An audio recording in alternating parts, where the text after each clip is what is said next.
So this video is interesting because a thought came to me recently. Just a weird little thought came to my mind as of late.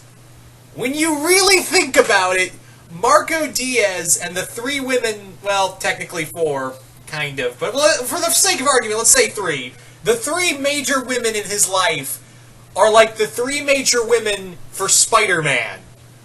I know this is going to sound really weird, you know.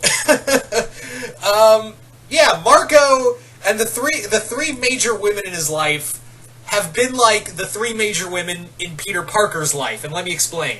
First off, we've got Star. Star is, of course, the one true love for Marco, you know, OTP right there. Party girl, fun, and knows, you know, when to pull back the reins on Marco when he goes a little overboard sometimes, and same with Marco with Star. So, yeah, that does sound a lot like Peter Parker and Mary Jane. You know, the girl who wants to have fun, and the straight-laced, no-nonsense boy who, you know, she has to help get out of his shell, much like with Mary Jane and Peter, you know, during, you know, before their time being married, and then, you know, so on and so forth, and the time they were married. So yeah, that's kind of an interesting thing to look at. So let's talk a bit about Jackie Lynn Thomas. Jackie, for Marco, is very much like Gwen.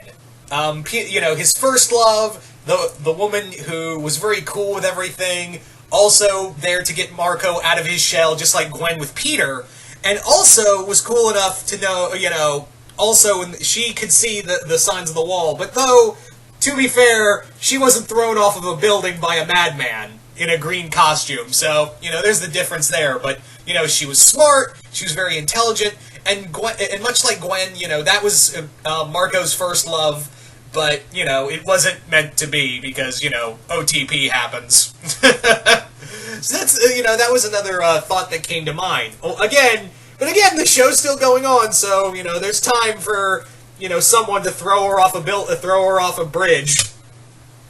I don't want that to happen, but just saying, there's time. She can really be like Gwen Stacy.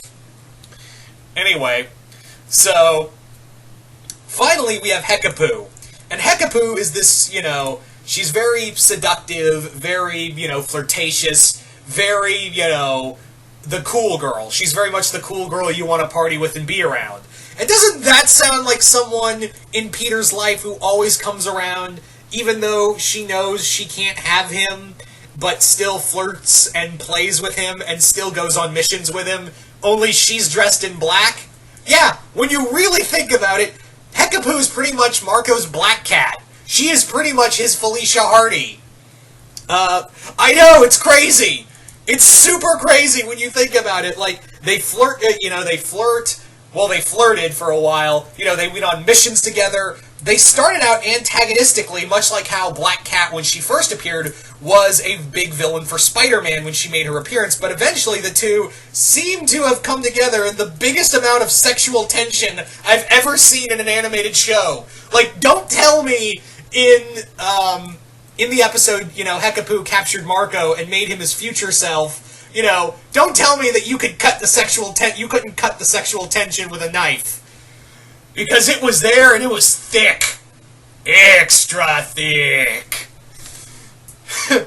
But yeah, that's the thing, is that, you know, that's how Peter and Felicia started, is that, you know, she was kind of attacking him. But eventually the two kind of gained a respect, and a very flirtatious and very lustful relationship.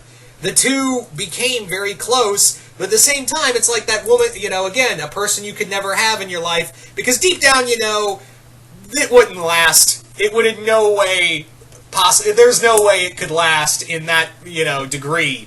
There is no way that could, you know, they'd be kind of bad for each other. But at the same time, they still want to, like, try it out. They still want to, you know, be around one another. They still enjoy one another's company. So that's the big thing here. Again, very much like with Spider-Man and Felicia. It's, yeah, I don't know, like, I was just thinking about that the other day. I was like, you know, that's interesting. They're very, you know, Star, Hekapoo, and Jackie Lynn are pretty much, you know, Black Cat, Mary Jane, and Gwen Stacy. That just blew my mind. Also, you're probably wondering, well, what about Kelly? What about Kelly? I guess she's like Carly Cooper. The one character who became a love interest for no reason and no one really gave a shit about. There, she's Carly Cooper. Yeah. Yeah. Kelly's Carly who's, and you're probably wondering for other Spider-Man fans, who the hell's Carly Cooper? Fucking exactly! Fucking exactly! There you go. Kelly is the Carly Cooper of Marco's love life. There you go. Anyway, so you guys tell me in the comments below, what do you guys think of this? Am I right? Am I wrong? Do you think I'm reading too much into it? Do you think I'm too much of a Spider-Man fan? Or am I onto something? I'm not saying, as a fanfiction idea or anything. I'm just saying, it feels a lot like that kind of relationship. Yeah, the relationships with the women in Marco's life are eerily similar to everyone's favorite wall crawler. I'm just saying, it just feels way too, there have to be Spider-Man fans in the writing staff is all I'm saying. But you guys tell me in the comments below, what do you guys think of this? Am I reading too much into this? Do you think I'm onto something? And what do you guys compare, Marco's love life to? What other superhero I mean?